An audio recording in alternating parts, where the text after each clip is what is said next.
The struggle against Thanos may have gone very differently if screenwriters Christopher Markus and Stephen McFeely had gotten their way. In an interview with the New York Times, the pair revealed that they almost introduced a decades-old Marvel character in Avengers Infinity War, one with vast cosmic powers. In fact, that might even be understating the case. The character in question is the multi-dimensional entity known as the Living Tribunal, and the scope of its powers over the multiverse are really quite tremendous.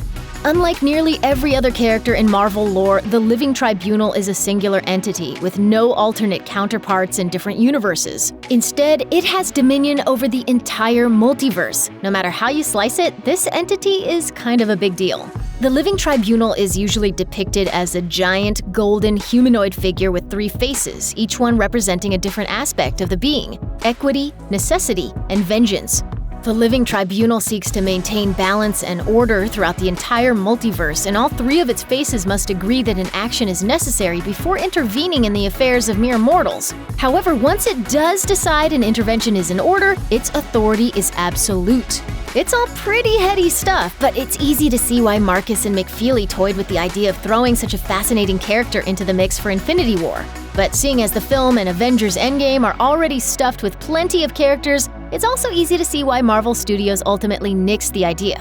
Intriguingly, Markus and McFeely suggested that head honcho Kevin Feige might have another reason for omitting the character from the action, namely, he wants to save it for a future film. Asked if there were any characters the duo wanted for Infinity War and Endgame that they couldn't have, Markus told the New York Times, "We wrote a scene in which the Living Tribunal appeared during the Titan fight, and everyone was like, what?"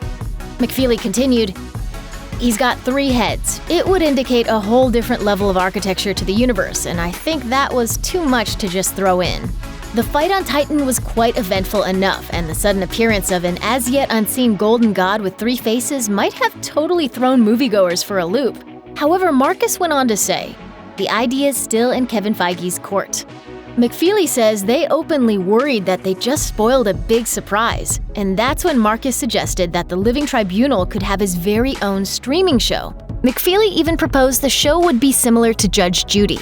But really, that's just silly. Are you trying to justify to me the fact that you're an idiot?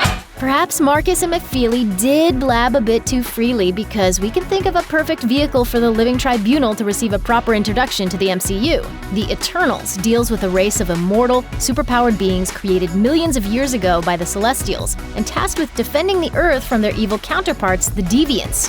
Think about it. An appearance by the Living Tribunal in the Eternals wouldn't feel out of place at all, where it could have been a little jarring if this entity just popped into Infinity War to assist the good guys, even if they could have used the help.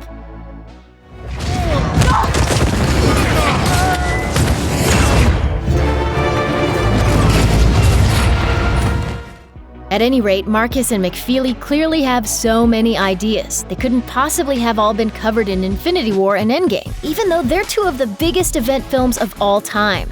Here's hoping Endgame isn't their MCU swan song. After all, the 6 films they've written so far, all 3 Captain America movies, Thor: The Dark World, Infinity War, and Endgame add up to more than a quarter of the MCU's entire output. And all those films pretty much landed right on the money, no?